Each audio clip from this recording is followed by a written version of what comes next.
Tivemos aí, boa noite, né? Que já estou entrando lotado aqui, deixa eu desativar aqui colocar no silencioso. Tivemos aí a entrevista do governador, excelente entrevista do governador, para atualizar os fatos. Já estamos partindo para mais um final de semana e sempre há alguma apreensão quando chega o final de semana em relação ao que vão dizer o prefeito e o governador para a semana subsequente. Vamos ver se continuamos aqui com bandeira vermelha e tudo mais. E perguntei ao governador há pouco sobre os treinos e os jogos. O governador está torcendo que haja clima, né? Mas a resposta dele deixou todo mundo com preocupação. Não é barbas de molho, eu ia dizer. Preocupação. Porque a preocupação é, inclusive, do próprio governador. Que esta é a semana mais crítica, disse o governador. Então, puxa vida, não será uma semana ainda de definição, né? Será uma semana ainda de indefinição. Ainda mais... Pelo que eu entendi do governador. Até agradecer a Maressa e a equipe do Conexão, porque já estava estourado, eu estava ouvindo no meu retorno que o assessor estava pressionando o governador para terminar. Deve ter uma outra agenda, que é uma agenda emendada na outra, tem emissoras do interior, todas as emissoras da capital. E eu consegui perguntar na saideira para o governador, e ele sabe da importância do futebol e dos empregos que gera o futebol. Eu agradeço muito aí. Não, e ainda tem o seguinte, né, que hoje nós tivemos, mais uma vez, mais de 1000 casos novos no Rio Grande do Sul e hoje não entrou no sistema a contabilização de óbitos por um erro de exportação de dados. Isso. Então, ainda não se tem nem o número exato deste, que é um dos indicadores que se considera também para acompanhar, né? Sabe que a gente faz força para tentar juntar uma coisa à outra. Juntar Rio com São Paulo, com Rio Grande do Sul. Não adianta, não vai colar isso aí. Eu acho que até pode colar assim, lá pelas tantas, quando tivermos aqui um dia de 2 mortes, 3 mortes, se aproveitar o ensejo e dizer, olha, está melhorando a situação e tal, acho que poderemos ter futebol. Por que eu estou dizendo isso? Porque São Paulo, ontem já falamos aqui, definiu que haverá o retorno com coletivos. E recém começaram a trabalhar. E aqui nós não conseguimos treinar coletivo. Por quê? Porque aqui tem um inverno mais rigoroso. Essa coincidência, filha da mãe, com um estado que teve todo o cuidado, ela não é culpa de ninguém. É da nossa temperatura habitual nessa época. Hoje deu uma chuva, já deu uma esfriada. A madrugada vai ser de vento, de frio e de chuva, né, em muitos pontos do Rio Grande do Sul. Então, oxalá, tomara, que dê exatamente o contrário, que não tenhamos esse afunilamento dos casos e uma coisa tão crítica no Rio Grande do Sul, aí teremos futebol. Porque eu senti boa vontade na resposta, mesmo que tenha sido curta do governador. O governador gosta de futebol, o governador ia a estádio de futebol, ele sabe o que é o futebol, tanto é que ele gosta de futebol. Então ele também deve estar lamentando essa situação. E outra, né? Imagina, teríamos um Brapel já, na terra do governador. Grenal, Caju. Estamos falando em termos do governador, né? Exato. Brapel, que o governador é torcedor chavante, né? O que me chamou a atenção, Rec, é que hoje completa exatamente uma semana que a Federação Gaúcha de Futebol divulgou aquele planejamento que foi entregue ao governo do estado, prevendo datas, prevendo sedes, indicando onde seria cada um dos jogos. Certamente isso está em estudo, já está em debate com o governador há um bom período. E deu para sentir na resposta dele, que foi rápida, é bem verdade, mas deu para sentir o seguinte: o governo do estado quer fazer força para que o futebol volte, entende da importância de retornar, mas não está propenso a concordar com o plano que foi apresentado há uma semana, indicando o dia 19 de julho. Tanto que ele ficou meio sem jeito e disse, olha, não sei se dia 19, mas estamos vendo o possível para retornar em breve. Porque o 19... Isso é um indicativo, Rec, de que não vai ser dia 19. Porque já foi entregue há uma semana um plano para o governador e ele pareceu até um tanto quanto comedido quando foi questionado pela data. Ele quis dizer, olha, não garanto dia 19, mas a gente está trabalhando para que volte em breve. Então eu acho que já está praticamente batido o martelo que não vai ser dia 19. Porque não é um plano que foi entregue ontem ou que está sendo entregue hoje, é algo que já está em estudo, já está nas mãos do governo. 19 é sábado ou é domingo? 19... então 26, quem sabe? Uma semana, mas será que Será que ele estaria tão comedido por uma semana? Mas uma semana dá diferença. Dá diferença. Tanto é que se muda de bandeira de semana a semana. De semana a semana. 19 é um domingo. Domingo, então, 26 então. 26 e aí seria domingo. 25, 25, 26. Ou então aí já entraria agosto, né? Porque aí o próximo, o final de semana seguinte é 1º de agosto, e aí já com São Paulo jogando também. Não haverá grande prejuízo. Não haverá grande prejuízo. Porque depois tem que colar com o brasileiro. Exato. Que se projeta para a segunda semana. Aí definitivamente emenda tudo. Outra coisa, hoje será o dia dos zagueiros aqui, né? Exato. 3 grandes zagueiros. As eliminatórias também ficaram marcadas para setembro. Eu acho que é meio forçação de barra. É forçação porque de barra. Se tem eliminatórias, tem Libertadores. É a mesma coisa. A dificuldade é a mesma. Rec, tem um seguinte, eu não li esse comunicado da FIFA na íntegra. A FIFA disse que vai reativar as eliminatórias, ou que serão realizados os jogos das eliminatórias da América do Sul. Não disse que os jogos serão na América do Sul.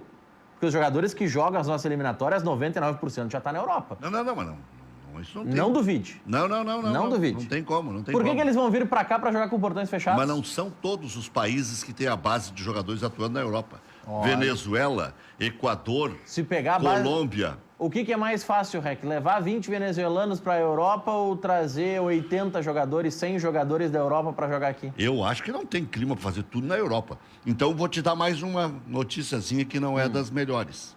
Portugal está revivendo um clima de preocupação. A Espanha está revivendo um clima de preocupação. Isso respinga também na Copa da Liga dos Campeões. Especialmente o caso de Portugal. Portugal determinou que algumas freguesias, que seriam uma espécie de bairros aqui para tentar trazer para a nossa realidade, têm algumas restrições um pouco maiores do que outras por preocupações com o coronavírus. Por que Lisboa, e é na região de Lisboa que isso acontece? Por que isso preocupa a Liga dos Campeões? Porque já está definido que em agosto a Liga dos Campeões terá jogos em sede única, sendo Lisboa a sede desses jogos. Ok, não teremos público, acaba amenizando um pouco a situação.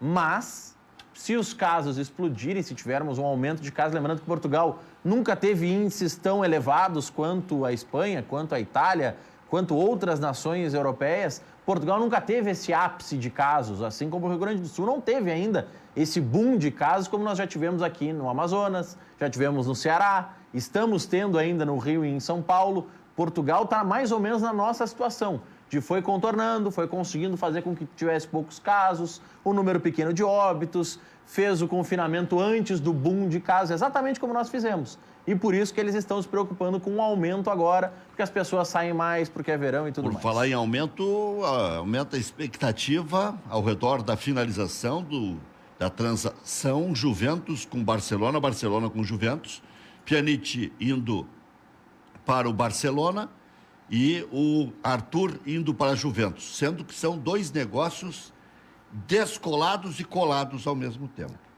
Descolados, porque tem que registrar primeiro a venda do Arthur e depois a compra do Pjanic. A venda do Arthur em junho, a compra do Pjanic por parte do Barcelona em julho. Sendo assim, o Grêmio ganharia no total e não na diferença, que vai dar 10 ou 12 milhões ou 15 milhões. Aí, pinga para o Grêmio ao redor de 16 milhões. Do contrário, pingaria 2 ou 3 milhões. A transação, ela é para pingar 2 ou 3 milhões, mas como não vai ser coligada, e ao mesmo tempo vai ser coligada, vai um, vem o outro, mas o registro contábil entra naquele fair play financeiro, em junho, o dinheiro na conta da Juventus e sai do Barcelona. Em saindo do Barcelona o dinheiro, e saindo o Arthur, melhor dizendo, e entrando o dinheiro, aí o Barcelona recebe o dinheiro e tem que repassar para o Grêmio. Porque aí o que acontece? O Barcelona, por uma questão contábil, precisa ter números melhores no ano que está vigente. Já a Juventus tem uma margem maior no ano posterior, porque é Julho o que já inicia. muda. Porque lá o ano fiscal para o fair play financeiro acompanha a temporada. Por isso que um se fala em junho, outro em julho, porque é na migração de uma temporada para outra. Então a saída do Arthur entra para o Barcelona um dinheirão e aí é em cima do dinheirão que o Grêmio fatura. Quando o Pjanic chegar para o Barcelona, aí o Barcelona despende esse dinheiro e o dinheiro entra na conta da Juve. De certa forma, isso acaba ajudando também a compensar algumas das cláusulas que o Arthur não vai conseguir cumprir no Barcelona, né? Que tinha aqueles gatilhos de ganhar 1 milhão de euros se fosse campeão da Champions, mais 1 milhão de euros extra caso fosse um dos top 3 da bola de ouro da FIFA. Ou seja, não confirmou a expectativa. Não, se tivesse confirmado... A estatística dele é muito ruim. O Barcelona, que é um clube comprador, via de regra, está cedendo um jovem de 20 e poucos anos em troca de um veterano, jogador de 30 anos. Não é ainda um veterano, mas para o padrão Barcelona é. Dá a impressão que estão desovando o Arthur. E aproveitando até para fazer o tal do fair play financeiro. Daqui a Aproveitou o ensejo e escolheu o Arthur como... E o Arthur está tendo um mau comportamento fora de campo. Então, acaba influenciando também. E o Inter vai investir em William Potker, que, segundo o noticiário, está agradando o Kudê. O Kudê gosta de jogador de força e velocidade. Era também isso que se apregoava que ele queria para as laterais. Agora também lá na frente com o William Potker. Por quê? Porque está saindo o Gustavo e o Inter quer 450 mil dólares. 450 mil dólares hoje dá 2 milhões e 300, né? Uns quebradinhos. 2.300 uns quebradinhos. Vamos fazer um intervalo e a gente retorna na sequência do Cadeira Cativa. Então, falamos também de uma outra coisa, né? Do Mundial. O Mundial vai ser disputado em 2021, Mundial de 2020. Então teremos 2 Mundiais em 2021. Não sei se teremos 2, Rec, pelo seguinte.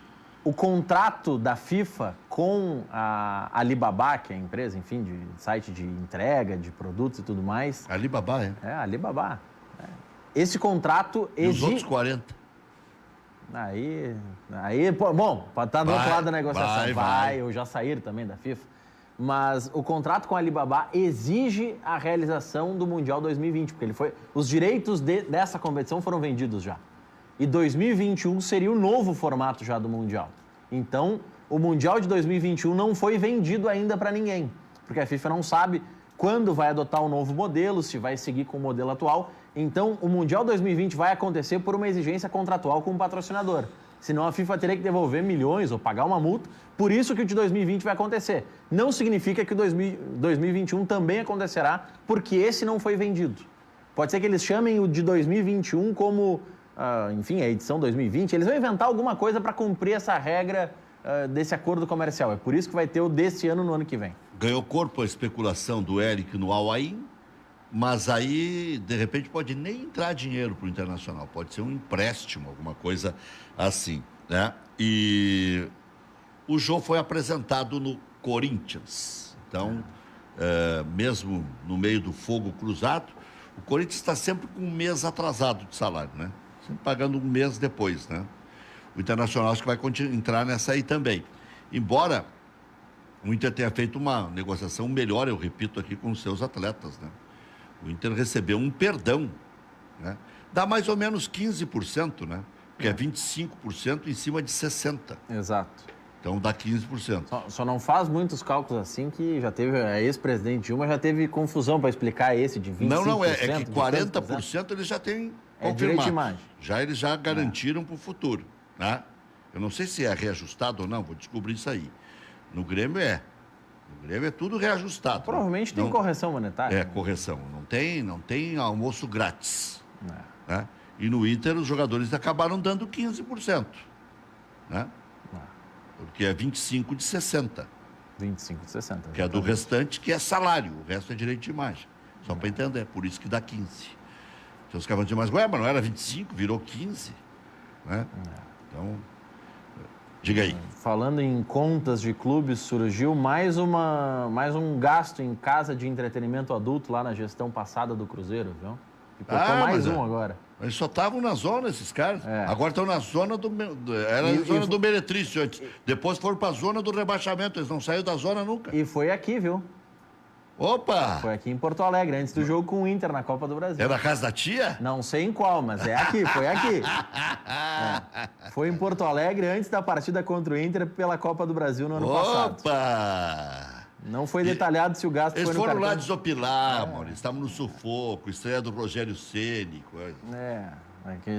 Teve a confusão depois do Thiago Neves, lá da entrevista e tudo mais. Que loucura. Mas descobriram aqui alguns gastos de despesas não condizentes com atividades performadas pelo clube. Em maio, para você ter uma ideia, que é um dos números que se traz aqui, R$80 mil em gastos que não têm relação direta com o clube no cartão corporativo. Uma em coisa um é mês. certa. Era zona financeira, zona do meretrício e zona do rebaixamento. Tá? Trizona. Já voltamos. Muito bem, já vamos conversar com um grande artista da bola. Esse era craque mesmo, né? Sabia o que fazia e tudo mais.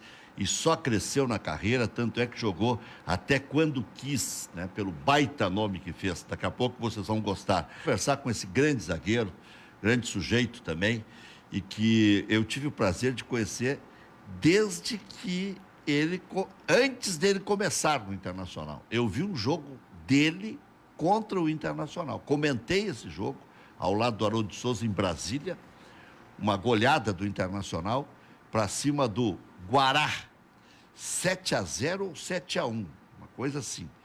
E o Lúcio era o zagueiro do Guará. E aí eu me lembro de ter dito, puxa vida, mas deve ter alguma informação prévia, porque por esse jogo não se contrataria. Zagueiro que toma 7, como é que vai contratar, né? Tá me ouvindo aí, Lúcio? Ah, então tá.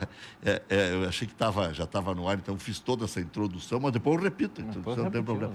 Mas a ideia é aquela corneteadinha básica. E o Lúcio até veio para as divisões de base do Internacional. Como nós teremos grandes atrações, hoje eu acho que eu vou matar o nosso terceiro intervalo, porque depois nós vamos ficar aqui com uma margem bem grande aqui para conversar com 3 artistas na sequência.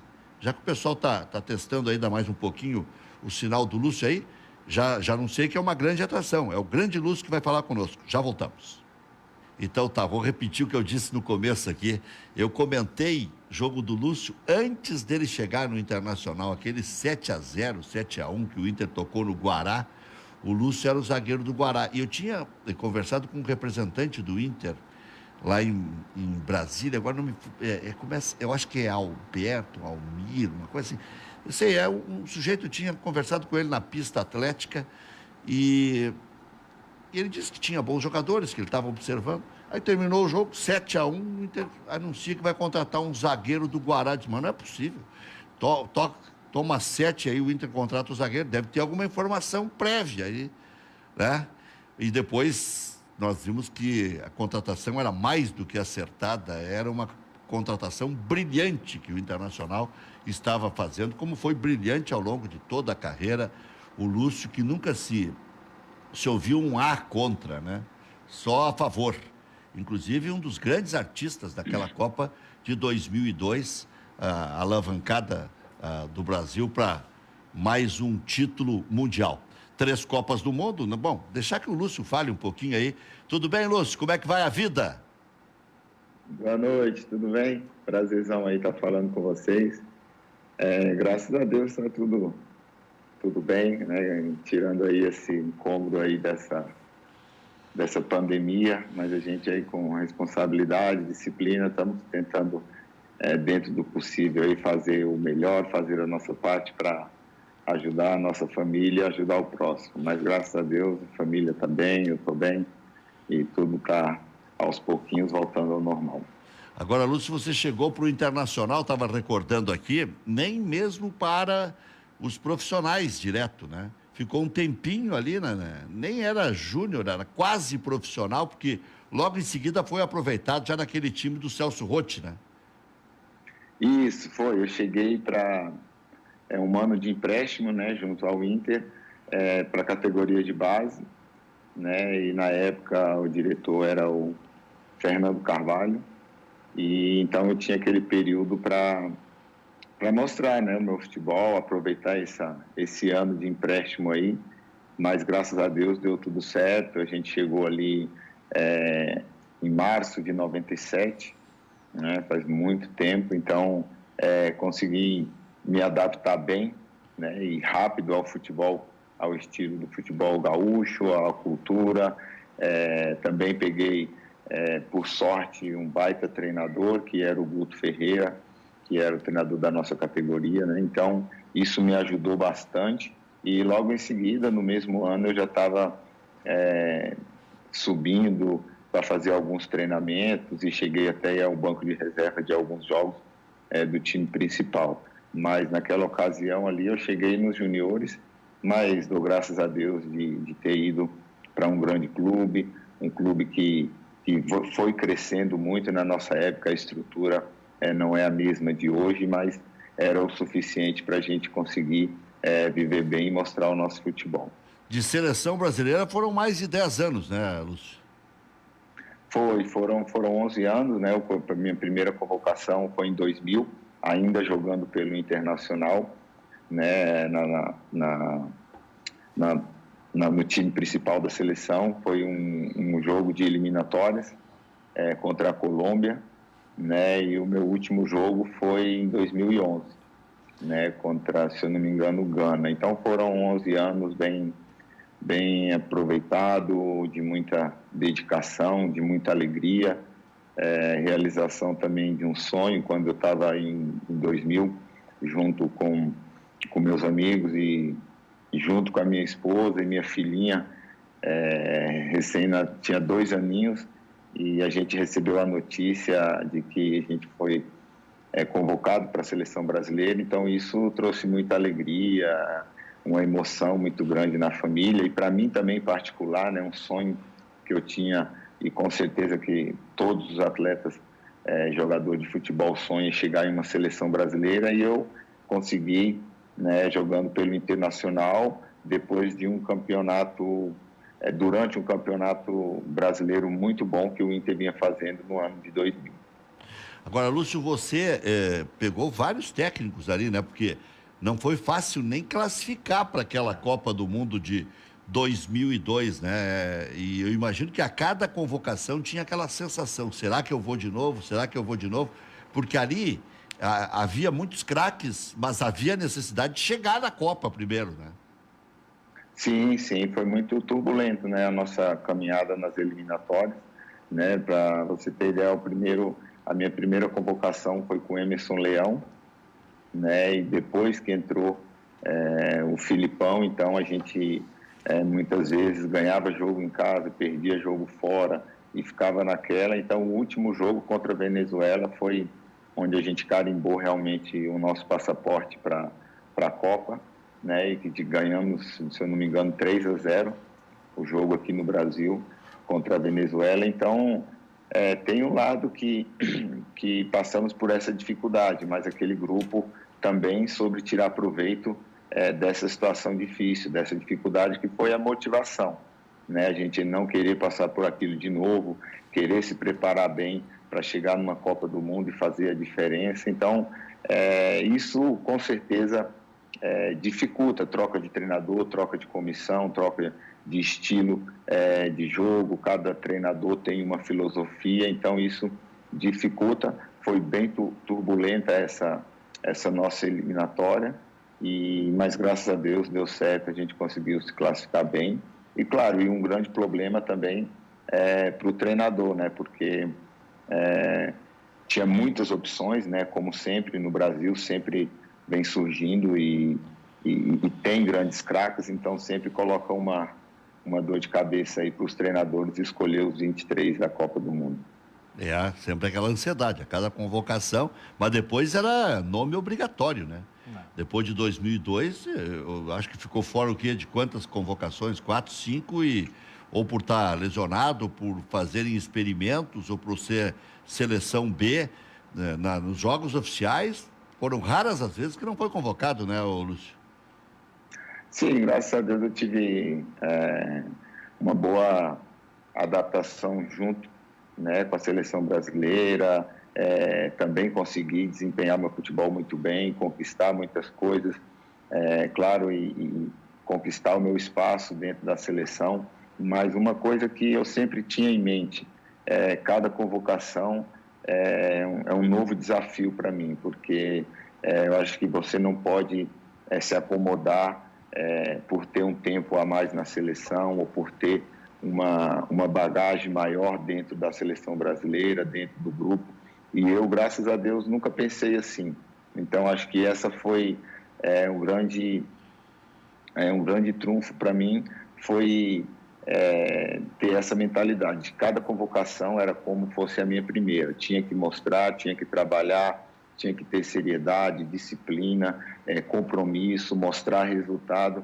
Então, acho que por isso eu consegui ter uma sequência também muito longa dentro da seleção, por pensar assim. Eu acho que isso me ajudou bastante e estou muito feliz, muito orgulhoso de tudo que aconteceu na minha vida, tanto dentro e fora dos campos, dentro da seleção principalmente, de ter representado bem o meu país. Tenho orgulho disso, de viajar até para outros países e muitas pessoas reconhecerem o nosso trabalho. Então, acho que foi esse a grande vantagem, a grande motivação minha, é acreditar que cada jogo da seleção era como se fosse o primeiro, para que eu pudesse mostrar meu resultado, para que eu pudesse me desafiar também a melhorar a cada dia, a cada jogo e a cada convocação. Agora, com certeza, a maior frustração é a Copa de 2006, porque tinha craque do goleiro até o último jogador do ataque, inclusive tinha o quarteto mágico. A expectativa era de que fosse a melhor das seleções, até porque tinha Kaká, tinha Ronaldinho, tinha Ronaldo Nazário, tinha Robinho, tinha um monte de gente boa sobrando. Era só craque naquela seleção? Tinha gente sobrando, né, Lúcio? Sim, era uma expectativa muito grande, né? Mas os nomes aí que você falou, a gente sabe que a gente tinha um grupo muito forte, né? E daí entra uma outra filosofia dentro do futebol que eu acredito também, né? Que é a mania do já ganhou, achar que já está tudo garantido, que vai ser fácil pelos jogadores que tem, pela qualidade que esses jogadores têm também. A nossa preparação também parecia mais uma festa do que realmente um treinamento. Então, isso tira um pouco o foco, tira um pouco a concentração dos jogadores, né? E isso deixou o nosso time, vamos dizer assim, mais tranquilo. Eu acho que quando você vai para uma Copa do Mundo, você tem que ir com a gente costuma falar, sangue no olho, faca no dente, para você fazer o seu melhor, porque você sabe que as outras seleções vão vir com tudo, né? Claro, e principalmente contra o Brasil, porque por um bom tempo o Brasil chegou a ser a seleção a ser batida. Todo mundo queria ganhar do Brasil. Então, acho que naquela época a gente foi muito tranquilo para essa seleção, não teve uma preparação. E, claro, e inconscientemente, né, o título de 2002 acaba atrapalhando, porque você já não tem aquela mesma cobrança, você já não tem aquela mesma pressão, a mesma responsabilidade, sabe que se você não ganhar, vamos dizer, todos vão entender porque 2002 já ganhou e coisa e tal, então tudo isso acaba atrapalhando. Então, a gente não teve um preparo e não teve vamos dizer, um plano, né, mais correto, um plano mais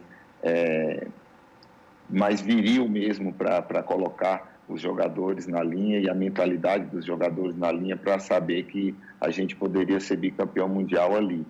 Infelizmente não deu, mas o time era fantástico pelos nomes, jogadores e qualidade que tinha a seleção de 2006. Maurício Freitas. Deixa eu voltar um pouquinho nessa linha do tempo, Lúcio. Lá em 2002, e a partir de então especialmente, muito se destacou o teu futebol para o mundo, da questão de sair conduzindo a bola, de ser um zagueiro que chegava mais à frente, que ajudava... 2002 não, 97 ele já fazia isso aqui no Internacional. Ele já fazia isso, Rec, só que 2002 apareceu pro mundo, né? Existiam algumas críticas que não tinha que sair tanto. Teve aquele jogo com a Inglaterra que tentaram pegar um pouco no pé do Lúcio também, naquele gol da Inglaterra e tudo mais. Só que agora a gente só procura, ou grande parte dos treinadores procuram zagueiros com essas características. Eu queria que tu falasse um pouco sobre essa tua característica e esse jogo que eu citei contra a Inglaterra. tu teve a autoestima e tu teve a confiança para seguir mantendo esse estilo, mesmo com algumas críticas de pessoas grandes da nossa imprensa. Como é que foi isso para ti? Porque, pegando um outro exemplo, também na zaga, o Davi Luiz não conseguiu administrar tão bem as críticas que recebeu. Não, boa colocação. Lúcio. Cara, é claro que você entra numa partida de futebol, você não tem a intenção de brincar ou de arriscar ou de errar uma bola, né? Então, aquela bola da Inglaterra, eu errei, né? Foi coisas do futebol. Quando eu fui olhar para o atacante e voltar a minha atenção para a bola, já estava muito em cima de mim, bateu na minha coxa e já sobrou para ele, né? Então, a gente não pode querer tampar o sol com a peneira. Eu errei, claro, mas naquele momento eu agradeço muito a Deus por ter a cabeça fria e saber que a única forma de melhorar ou de mudar realmente aquela situação era eu reagir, né? Eu acho que na vida, se a gente cai 9 vezes, tem que levantar 10. Então, o meu lema sempre foi esse, nunca desistir. E naquele jogo eu falei, eu não vou desistir também. Tanto é que muita gente, claro, me criticou também, mas também depois falou que foi uma das melhores partidas que eu fiz, né? A nossa defesa conseguiu jogar ali contra os atacantes da Inglaterra muito bem. Tiveram pouquíssimas chances de empatar o jogo depois que nós viramos. Então, acho que a força de vontade, com certeza, Deus também me ajudou bastante, a força da minha família e, claro, na vida, tanto dentro do campo quanto fora, vai haver tropeço, mas você não pode parar, não pode desistir. Eu acho que naquele momento, se eu chegasse no vestiário abalado, pedisse para o treinador para sair ou jogasse a toalha, falasse para mim não dá mais, eu acho que talvez poderíamos ter perdido o jogo, poderia ficar marcado negativamente na história do futebol brasileiro, então não iria me ajudar. E eu pensei ao contrário, eu pensei, cara, eu vou dar a volta por cima, eu vou lutar, vou fazer o meu melhor e não vou desistir. E graças a Deus eu consegui, foi um exemplo de vida para mim também, né, para mim aprender que cada dia mais a gente vai ter desafios, mas a gente não pode desistir. Acho que a pior derrota de um ser humano é quando ele desiste, né? Eu acho que isso é o que tem de pior. Então, para mim, naquele momento, foi duro, foi difícil, né? Depois da partida, junto com a família, junto com os amigos, a gente chega a se emocionar por conta de que aconteceu aquilo, mas a felicidade também é muito grande de ter dado a volta por cima, de ouvir, né, como você mesmo falou aí, grandes amigos da imprensa e grande parte da imprensa que nesse momento, né, criticou, falou mal, né, depois você ouvir as próprias pessoas te parabenizando, te elogiando, te dando os parabéns pela sua carreira, pelos seus jogos. Então, isso é gratificante. Eu acho que se eu desistisse, talvez não, com certeza seria pior e iria ficar uma imagem negativa. Mas, graças a Deus, de um problema, eu consegui ver ali uma oportunidade para dar a volta por cima, crescer e dali em diante manter uma carreira sólida e firme dentro da seleção. E a segunda pergunta, que eu não lembro agora. Não, essa questão do ter dado a volta por cima e ter consolidado esse estilo de jogo, que hoje é o que muitos técnicos buscam. Aqui a gente tem um Bruno Fux hoje surgindo no Inter, que a principal característica dele, até apontada, que é justamente ajudar lá na frente, tanto quanto ajudar na parte defensiva, né? Eu foi mais um intuito natural mesmo, uma coisa que partia de mim, a minha vontade sempre dentro do campo era muito grande e hoje, nos últimos meses agora, principalmente por conta dessa pandemia, né, a gente pôde ver vários jogos da seleção, vários jogos de clubes, vários finais, né, então foi a primeira vez que eu parei de assistir o Lúcio jogar. Então, e às vezes até eu E aí, gostou do Lúcio? Sim, mas me espantava um pouco, porque às vezes eu falava, cara, tu tá louco, volta para trás, tu é defesa, você é um zagueiro, não é para ir para o ataque. Mas nessas ocasiões, a força física, a velocidade me ajudou muito, e claro, e de acordo com que as coisas iam dando certo, né? Isso também durante toda essa carreira, tomei muita dura também, muito puxão de orelha de treinadores, tanto aqui no Brasil, na seleção, na Europa. Era normal, mas eu acho que uma característica minha, tinha hora que eu achava que tinha que fazer, tinha que ajudar. Uma dessas principais ações minhas, vocês também aí devem lembrar que acompanham, foi no jogo entre Inter e Corinthians de 2000, que a gente ganhou de 1-0, e justamente naquele jogo eu dei uma arrancada, e eu lembro muito bem, como se fosse hoje, eu tabelei com o Elivelto. O Elivelto voltou, driblei um jogador do Corinthians e chutei de fora da área. E fiz o gol, e nós ganhamos aquele jogo de 1-0. E por sorte também, e por bênção de Deus, o pessoal da Alemanha estava assistindo justamente esse jogo. Então, me ajudou muito já para a decisão deles, né, da minha contratação. Mas é um estilo que é natural meu, foi surgindo, eu acho que por conta de que quando eu era moleque eu gostava muito de jogar antigamente existia o ponta direita, né? Então eu gostava de jogar ali com a número 7 na ponta direita, corria bastante, tinha esse ímpeto de ir para o ataque. Então quando eu comecei a jogar na defesa, eu vi que algumas investidas minhas sempre dava certo, quase sempre dava certo, ou em assistência ou às vezes em gol. Então acabou consolidando isso. Claro que também eu levava muito em consideração a hora certa, a responsabilidade, às vezes, né, que eu fazia isso, até porque pegava os adversários de surpresa. Então, se você acaba fazendo isso a todo momento, deixa de ser uma surpresa. Então, tem a hora certa, tem o momento certo, principalmente nos contra-ataques, eu acho que ajuda muito.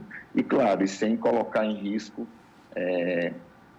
a sua equipe, né? E você tendo consciência também de que o seu principal papel é defender. Claro que quando, no meu caso, com força física, com a velocidade boa, eu consegui ajudar meus companheiros no ataque e me recompor rapidamente na defesa. Então, eu acho que eu fui muito feliz e depois de um certo tempo também eu treinava, né, muito isso, até dentro dos clubes e da seleção a gente já tinha um esquema, né, de posicionamento. Quando eu saía, né, com essa bola para pegar o adversário de surpresa, um cabeça de área já se colocava na minha posição como zagueiro, para que, se caso perdêssemos a bola, não corrêssemos o risco de tomar um contra-ataque. Então, foi uma coisa que surgiu, mas aos poucos a gente foi aperfeiçoando e acabou virando uma virtude excelente para a minha carreira e para os clubes e seleção onde passei.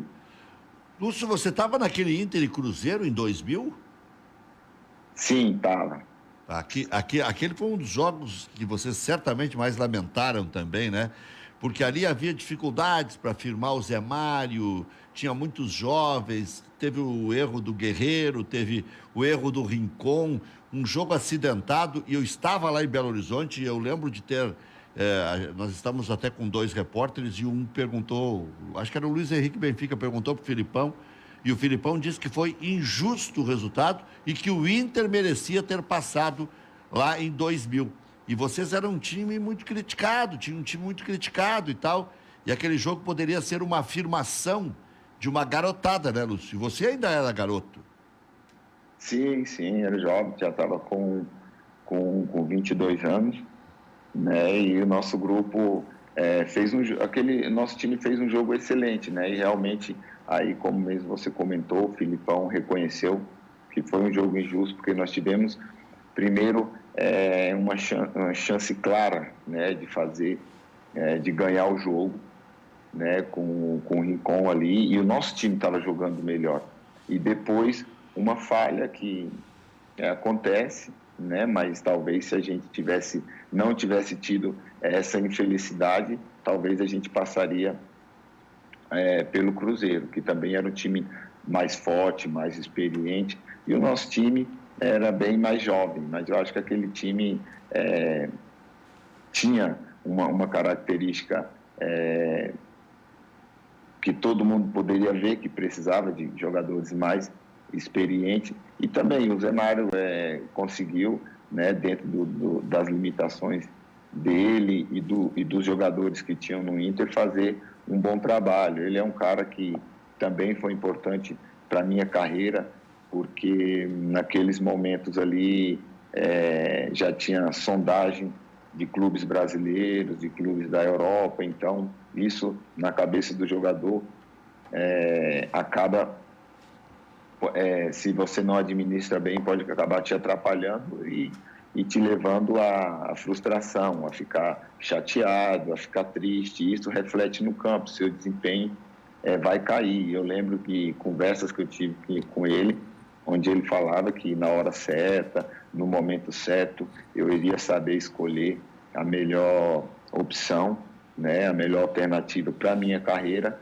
mas que eu fizesse o meu melhor no campo e deixasse as coisas acontecer. Então é um cara de um caráter que eu admiro muito, é um cara que eu respeito muito pelo fato da pessoa que ele é, por ter me ajudado também, mas nesse jogo e nesse ano aí a gente merecia ir um pouquinho mais longe pelo time que tinha e pelo que apresentou principalmente nesse jogo aí contra o Cruzeiro.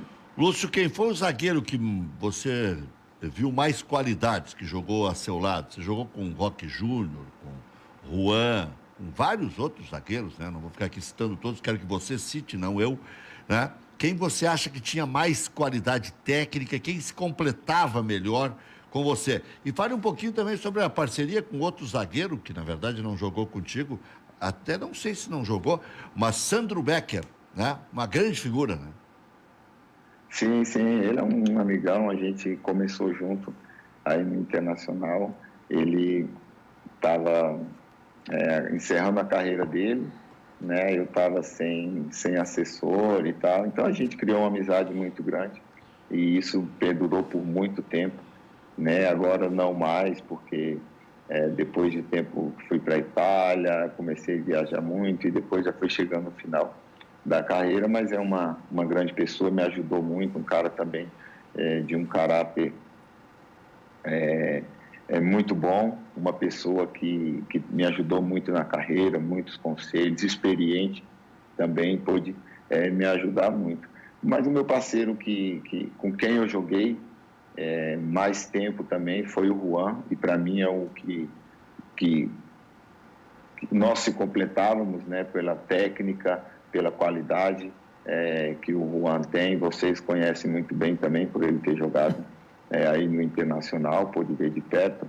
É um cara que é bem tranquilo, além de ser um grande amigo meu, as nossas famílias se dão muito bem, mas eu acho que as nossas características dentro do campo, falando-se de futebol, se completa, porque eu sou aquele cara, eu era aquele zagueiro mais de marcação, do contato, força física, né, tempo de bola bom também, uma certa qualidade técnica, mas a dele mais apurada, um cara também mais calmo, um cara mais tranquilo. Eu, literalmente, até hoje assistindo as reprises dos jogos, eu via que era muito nervoso, parece não, me transformava, mas claro, pelo fato de ser uma coisa muito importante para mim, né? Defender meu time, defender minha seleção. Então ali eu girava o botão e era outro Lúcio, era um cara que dava vida mesmo, que colocava o coração na ponta da chuteira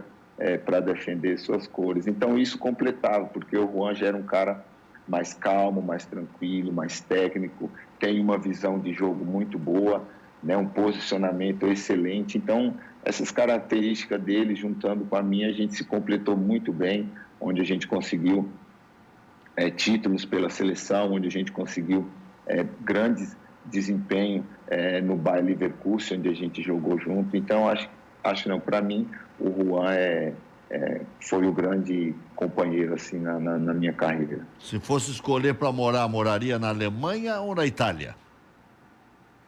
Eu moraria na Alemanha. A Alemanha assim, se tratando de cultura, de país, de disciplina, de ordem, é um país que muita organização, os caras são muito corretos, é um país tranquilo, é um país seguro, é um país justo também.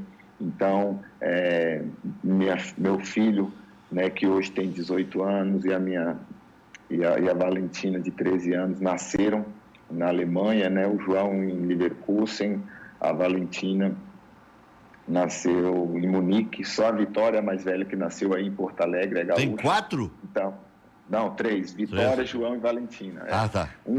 A Vitória nasceu em Porto Alegre, o João em Leverkusen e a Valentina em Munique. Então, acho que isso também influencia muito, porque a nossa família gosta muito de lá, além de que teve uma passagem muito boa e excelente no Leverkusen, maravilhosa no Bayern de Munique. Então, isso, com certeza, se tivéssemos que escolher, e hoje moraríamos em Munique, né? Itália é muito bom também, a gente foi muito bem acolhido, mas, assim, para nós, Munique ficou marcado por tudo isso que eu falei. Que baita história, né? Diga, Maurício. Pegar essa vivência de Europa que tem o Lúcio, 2010, o Brasil foi eliminado pela Holanda, 2014 todo mundo lembra da Alemanha e depois perde também em terceiro lugar para a Holanda. 2014 o Lúcio não estava. Não, 2014 ele não estava. E 2018 também tem um país ali da região, a Bélgica, no nosso caminho. Por que nós estamos tendo o futebol brasileiro, de uma maneira geral, nesses últimos anos, tanta dificuldade quanto o futebol europeu, contra essa escola que você esteve muitos anos, que é a escola alemã, e os adjacentes ali, a Bélgica e a Holanda, nesses exemplos de mata-mata em Copa, né? Eu estava no jogo contra a Holanda, né? Foi um jogo onde a gente jogou muito bem, né? Tivemos 2 deslizes ali que foi fatal, né, que no futebol não pode ter, e também não é justificativa, mas são detalhes que no futebol acontece. Foi uma partida, acredito eu, e eu vi outras vezes dentro do normal. O placar infelizmente favoreceu a Holanda, né? Foram 2 detalhes, 2 erros nossos que acabou resultando no gol deles, e isso nos tirando da Copa. Se eu não estou enganado, nas estatísticas, depois desse jogo da Holanda, foi passado para a gente que acho que só 2 ou 3 vezes durante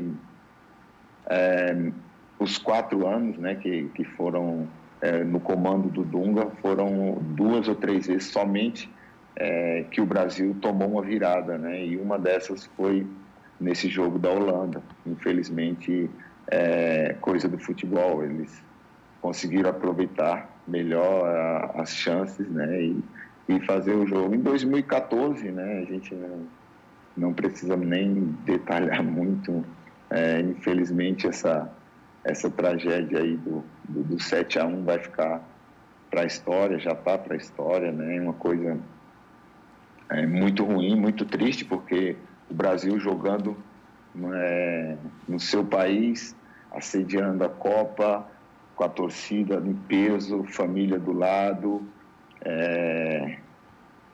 tudo a favor, né? Então, acho que isso talvez possa ter subido na cabeça deles. Eles podem ter achado que poderiam resolver a hora que quisesse, poderia ganhar a hora que quisesse. Futebol não é bem assim. E eu acredito que também as equipes, as seleções, né, da Europa vem crescendo muito, vem crescendo em questão de qualidade, habilidade, técnica. Então, isso está se comparando muito com o Brasil, né? Grandes jogadores também na Europa vem surgindo, e, claro, a força física, né, o desempenho e a disciplina do europeu, a gente tem que reconhecer que é muito superior à do brasileiro, né? Então, isso faz a diferença, né? Em 2018, acredito eu que faltou um pouco mais de experiência e de inteligência para o Brasil, né? Porque vendo os jogos da Bélgica, o que a gente mais via, a força da Bélgica era no chute de longa distância, contra-ataque, bola aérea.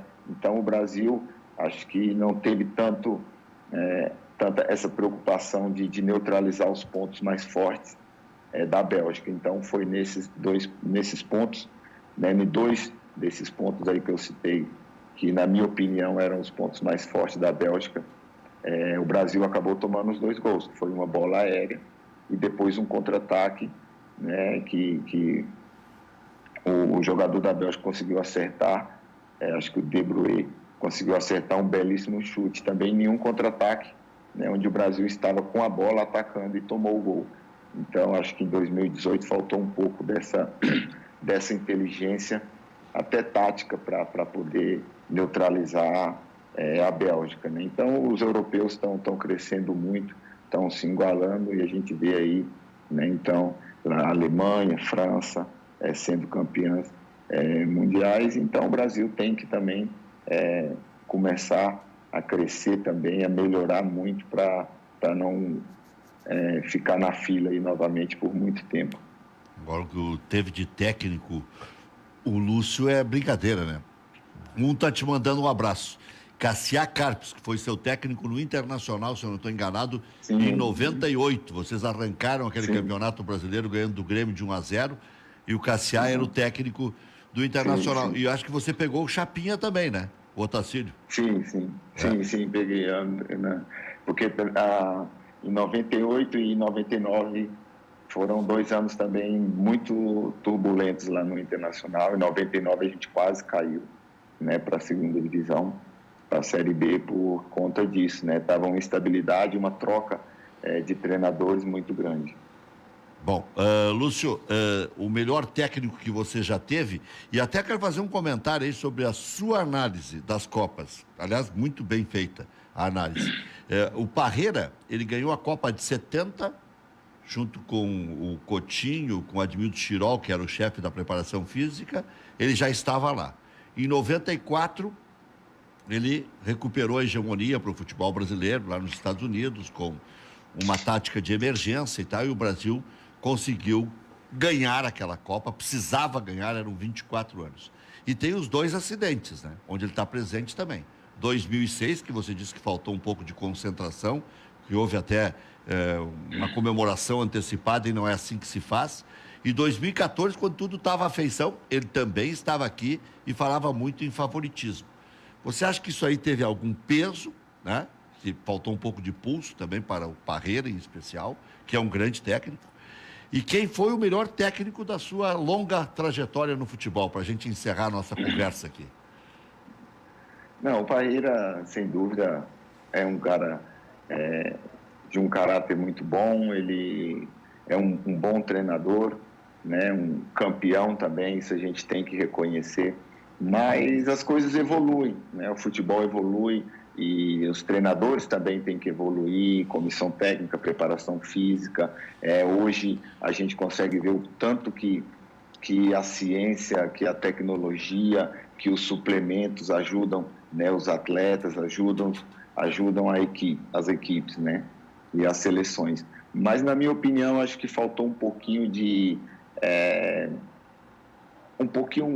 um pouquinho mais de bronca da parte dele, um pouquinho de puxão de orelha, um pouquinho de ser um pouco mais duro, cobrar um pouco mais da seleção. Eu posso falar em 2006, onde eu estava, né? Então, eu acho que faltou um pouquinho disso, né? Eu não estou aqui criticando ele, mas eu acho que faltou essa característica de um treinador onde às vezes tem que falar não, isso não pode, não vai ser assim, o treino vai ser fechado, temos que concentrar mais, temos que focar mais. Então faltou um pouquinho disso dele em 2006, mas é um grande treinador, foi um campeão de mundiais, então isso não muda. A questão toda é que eu acho que você tem que crescer junto com o futebol, tem que evoluir, né? Acho que o futebol de 10 anos atrás, o futebol da minha época do Inter foi da época da Alemanha foi outro, da época da Inter já mudou, hoje já é diferente. Então, a gente vai aprendendo e evoluindo. E, na minha opinião, acho que faltou isso.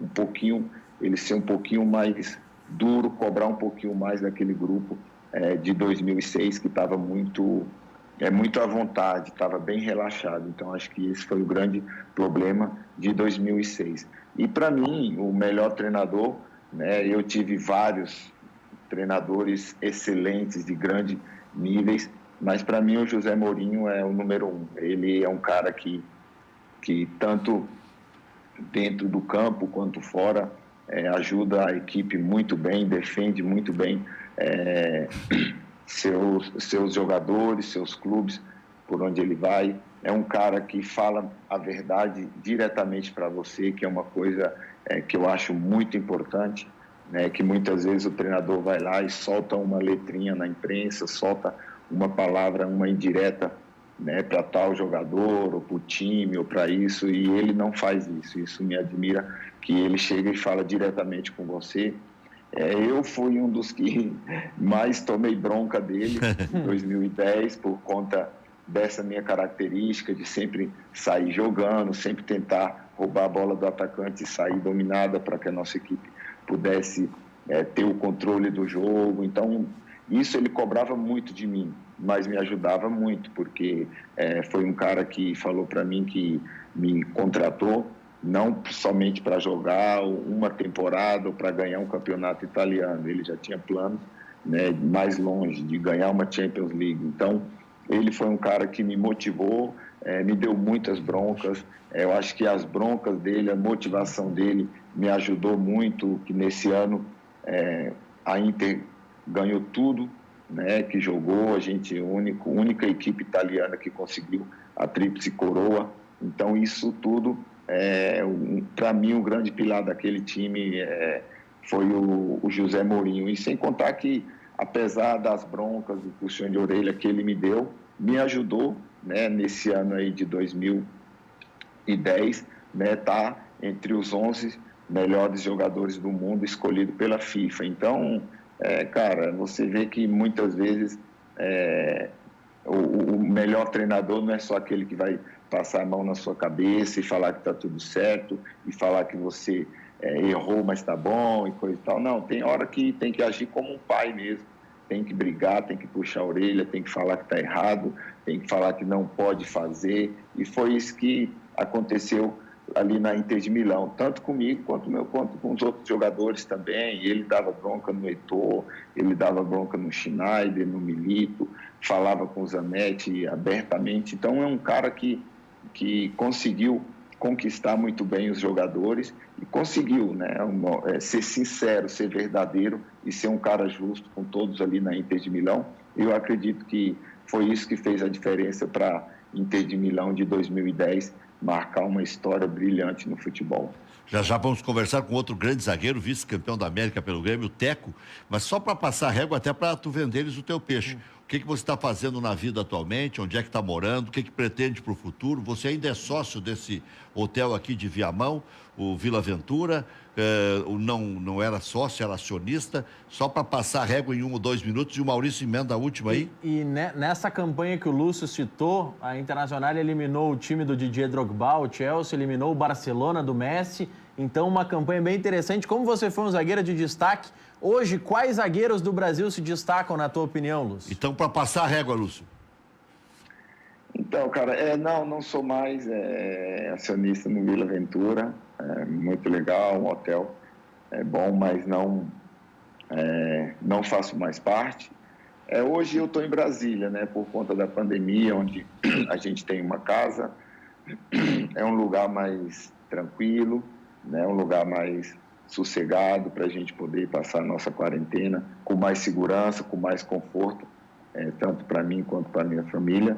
Meus planos no futuro é me manter no futebol, poder fazer aí uns cursos de gestão, um curso de treinador, é o que eu sonho para o futuro. Eu, como passei por grandes treinadores, mas uma coisa é você ser jogador, outra coisa é você estar do lado de fora comandando esses jogadores, comandar um vestiário, né? Você ser um gerenciador ali de atletas, então é bem diferente. Então é isso que eu penso para o meu futuro. Por enquanto, né, por conta da pandemia, isso não é possível, mas é isso que eu quero fazer, quero continuar mantendo-me dentro do futebol. Muito bom, Lúcio. Sempre é um prazer rever o amigo, poder conversar. A gente que se encontrou em tantas paradas aí. Sempre torci muito pelo seu sucesso, sempre teve muita humildade. O Lúcio, e o Lúcio o nome é Lucimar. E se ele quiser, eu acho que agora trocam o nome até em cartório. Porque está bem mais simples do que antigamente. Eu trabalhei em cartório, para trocar o nome era quase impossível. Mas acho que hoje, até pela consagração, né?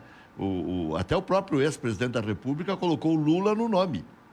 Então, acho que dá até para fazer uma transição mais tranquila aí. Eu acho que... Não, eu gosto, né? Eu acho que o meu nome, Lúcio, foi até o Guto Ferreira que sugeriu, né? Mas, assim, também por respeito à minha mãe, que foi uma escolha dela, por carinho por ela também. Vamos manter Lucimar, que com certeza... Está tudo tranquilo, eu também me sinto bem dessa forma e não tenho a pretensão de mudar, não. Muito bom, tá bom, esse é o Lúcio, é isso aí, tem que ter personalidade. Um grande abraço, Lúcio. Valeu, um grande abraço a todos aí, Deus abençoe, sempre bom falar com vocês e que todos se cuidem aí, que com fé em Deus aí esse tempo difícil vai passar. Um grande abraço. Um grande abraço, sabe que o Lúcio chegou e logo em seguida trocou o nome, começou a ser chamado de Lúcio, e antigamente... Eu disse já que trabalhei em cartório, o Teco já está nos acompanhando. Tinha esses nomes que serviam para o masculino e o feminino. Nadir, por exemplo, é masculino e feminino. Lucimar, que é o caso do Lúcio, é masculino e feminino. Muitos nomes serviam para masculino e feminino, e depois, com o passar dos tempos, né, mudou-se o sentido das coisas e alguns nomes trocaram. Até as autoridades entendiam que ficaria melhor e tal. Mas é claro, o Lúcio tem a sua iniciativa. O Teco já está tudo ok aí? Tudo certo, Teco? Tudo certo. Boa noite a todos, amigos. Boa noite. Sabe que eu estava conversando com o Lúcio parou com 41 e parou no início desse ano. Foi no início desse ano que ele anunciou que iria parar, porque ele estava lá no Brasiliense, se não estou enganado, e aí resolveu jogar a toalha. E você parou em 18 no São José, Teco? Isso. Eu acompanhei a carreira toda do Lúcio, né? Sou um grande admirador do futebol dele. E aí eu parei bem antes, né? Eu parei com 36 anos, 2018, mas devido às lesões, né? Tive muitas lesões, infelizmente, durante a minha carreira.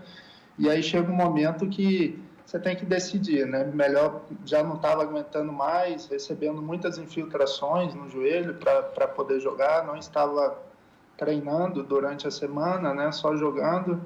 Aí chega um momento que você tem que tomar essa decisão. É difícil, mas eu sou super grato ao futebol, a tudo que eu vivi, né? Então, saio de cabeça erguida porque foi uma decisão correta. Sabe que a gente torcia muito, até porque veio do Ipatinga, chegou como quem não queria nada, colocou o Schiavi no banco, jogou partida decisiva de Libertadores da América e até se lesionou naquela Libertadores de 2007. Acho que ali foi a maior lástima da sua carreira, né? Ali sem dúvida, né? Tava vivendo meu melhor momento, né? Tinha conquistado a posição titular, né? Porque eu cheguei de mansinho, né? Quase ninguém, nem os torcedores, quase ninguém da imprensa me conhecia. Aos poucos fui conquistando meu espaço e vivi um grande momento naquela Libertadores. Já estava até tendo negociações para ir jogar no futebol europeu, né, que é o sonho de todo atleta, enfim. E aí, bem no último jogo, na decisão, em Porto Alegre, tive essa lesão. Mas são coisas que acontecem, né? Eu sou um cara muito otimista, sabe? Aconteceu porque tinha que acontecer, claro que me atrapalhou. Se não tivesse tido essa lesão, certamente teria tido outro rumo no futebol. Mas, enfim, são coisas que acontecem, a gente não pode ficar lamentando, tentar entender, né? Demorou um pouco para eu entender porque aconteceu comigo, mas depois você entende, enfim. E devido a essa lesão, não tive um segmento maior no futebol. E até recentemente teve algum destaque no Brasil de Pelotas, né? Não, eu tive uma passagem marcante no Brasil, né? Cheguei em 2015, conseguimos o acesso para a Série B e aí permaneci 3 anos, né? Foi uma passagem marcante, deixei minha marca lá, consegui fazer bons jogos, jogar em alto nível, mas logo em 2017, ali no meu último ano de contrato com o Brasil, como eu te disse, estava tendo dificuldade para permanecer jogando, treinando, e depois fui para São José, né? Isso não falando mal do São José, pelo contrário, fui bem recebido pelo São José, né? Que confiou em mim, mas eu acho que foi uma decisão errada, precipitada naquele momento, porque o São José todo mundo conhece aí, em Porto Alegre, sabe que é difícil, né? Treina naquele campo, é um campo gramado sintético, enfim. Aí só piorou a situação do meu joelho e aí eu tive que largar o futebol. Eu tive que abandonar o futebol. Diga, Maurício. Não, eu queria até que você contasse um pouco sobre aquele Grêmio que surpreendeu muitos de conseguir chegar à final, enfrentou um Boca muito forte, que foi como quem... Aquele era um Grêmio que perdia fora e ganhava em casa. Foi um clube, especialmente na campanha nos matas, que teve essa característica. Eu queria que tu falasse um pouco sobre esse poder de reação que aquele time tinha. Como é que foi a história também daquele elenco, Teco? Cara, assim, foi um elenco que muita gente não acreditava, né? Jogadores que o Mano contratou, que eram renegados em outros clubes, né? Mas que com o talento do Mano ali, que sabe bem gerenciar os jogadores, o vestiário, ele tem o comando do vestiário, a equipe entrosou muito bem, ele fez contratações pontuais, né? Já tinha feito uma ótima campanha no Brasileiro de 2006, né? Credenciou para jogar Libertadores 2007, e aí fez contratações pontuais que encaixou. Realmente, né? A gente perdia fora de casa, mas com aquele entrosamento dos jogadores e a torcida, eu acho que o Olímpico ali foi fundamental, né? Jogar no Olímpico ali fez total diferença. Com o apoio do torcedor, a gente conseguia reverter, né? Tem grandes jogos, grandes experiências, né? E aí foi isso que aconteceu. 2007 foi bem marcante, e principalmente para mim, né? Até hoje eu sou lembrado, né? Joguei, infelizmente eu machuquei na final, joguei pouco tempo, né? Mas até hoje, quase 13 anos, né? Quase não, 13 anos depois, ainda sou lembrado, sou reconhecido pelos torcedores gremistas. Isso é um motivo de muita satisfação, entendeu? De que cumpriu com o meu dever, né? Então era isso, era um time que não tinha muita técnica, mas vontade não faltava, né? Com o apoio do torcedor, com o Olímpico, toda a mística do Olímpico, a gente conseguia reverter os resultados. Ontem elogiado aqui por René Simões, que foi seu técnico lá no Ipatinga, e você casou bem com o William, né? Eu lembro, e até eu sempre reconheci no Teco um grande zagueiro. Sempre via no Teco uma solução para a zaga, não uma alternativa. E lembro de muitos elogios à época que fiz ao Teco, e não me arrependo, porque via nele uma solução para o Grêmio. Ele colocou um jogador que veio com um rótulo de titular já, o Schiavi, na reserva, e bem na reserva. Ninguém pedia a entrada dele. História de xerifão, fala espanhol e tal. Exatamente. Passou por cima. Até o Mano foi um pouco criticado, porque se dizia, podia ter colocado 3 zagueiros na Argentina, porque o Schiavi conhecia bem a aldeia. Bom, de qualquer forma, eu quero que você fale um pouco sobre isso, sobre o Ipatinga, a origem, o crescimento na carreira e essa situação aí de 2007 e o casamento com o William. Pois é, primeiramente, obrigado pelos elogios, tá? Sinto muito honrado, né? Foi exatamente isso. Cheguei no Ipatinga, o Ipatinga tinha acabado de ser campeão mineiro também, o William já comandava aquela equipe, e aí já era capitão e tal, em 2005, então cheguei para jogar a Série C, e foi um entrosamento muito rápido. O William é um cara muito querido, o William é um cara muito inteligente, né? Além de ser bom jogador, é um cara muito inteligente fora de campo. É um dos jogadores que eu conheço, acho que um dos poucos que eu conheço, assim, que é formado, tem formação, tem diploma, entendeu? E aí, além de ser inteligente, ser um bom jogador dentro de campo, ele é um cara que sabe que sabe comandar também uma equipe. É um capitão, mas é aquele capitão que não é aquele cara que só tá para brigar. Ele é capitão porque pelo bom futebol que ele exerce dentro de campo, né? Que ele representa dentro de campo. Então, assim, o William eu sou muito grato, William, a gente se fala, a gente tem uma amizade muito boa até hoje. O William foi meu padrinho de casamento, né? E aí foi um dos responsáveis para eu ir, né, para o Grêmio, né? Ele conversou com o pessoal do Grêmio, pediu minha contratação. Claro, quando eu estava no Cruzeiro, o William saiu do Ipatinga, foi para o Grêmio, né? Eu saí do Ipatinga e fui para o Cruzeiro, né? Nós jogamos no Brasileiro 2006, então o Mano já me conhecia, eu era titular do Cruzeiro. E aí no final do ano a gente conversando, como a gente sempre conversava, ele propôs essa ideia, você não quer vir para o Grêmio para a gente jogar Libertadores no ano que vem? Eu falei, pô, seria um sonho. Aí foi, então deixa comigo que eu vou falar com o pessoal. Falou com o seu Verratti, falou com o Mano e tal, falecido, o senhor Verratti, né? E aí, enfim, é um dos responsáveis por isso, né? Então, sou muito grato a ele. Eu cheguei no Grêmio, como eu disse, né? Cheguei no Grêmio, o Schiavi é a maior contratação daquele ano, mas é difícil, um jogador que vem de fora, se adaptar ao futebol brasileiro, as características, o jogo é muito rápido, os jogadores muito velozes, né? O Schiavi não conseguiu se adaptar, né? E aí, aos poucos, eu fui conquistando meu espaço, eu era o quarto zagueiro, né? Além do William, o Schiavi, tinha o Pereira, né? Que também tem uma história bonita no Grêmio. E o Pereira machucou, o Schiavi também não conseguiu dar sequência e se adaptar. Eu lembro que foi no jogo contra o Caxias, aquela semifinal, né? Do Campeonato Gaúcho, mano, ele nem me chamou, ele falou com o Schiavi que queria me dar uma oportunidade de ser titular,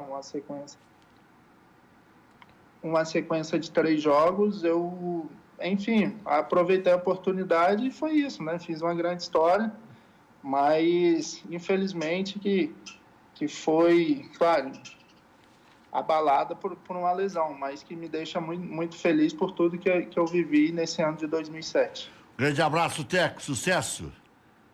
Eu que agradeço, brigadão pelo carinho, vocês sempre tendo um carinho enorme comigo, atenção, então brigadão a todos vocês, é um prazer, estou sempre à disposição, abraço a todos os ouvintes da Rádio Grenal, tudo de bom para vocês. Muito bem, Rádio Grenal e TV Ubra, valeu, um abração. O Teco, né? Até nem sei se a Grenal estava junto conosco, seguidamente está. Obrigado, Maurício. Amanhã tem mais 19 horas.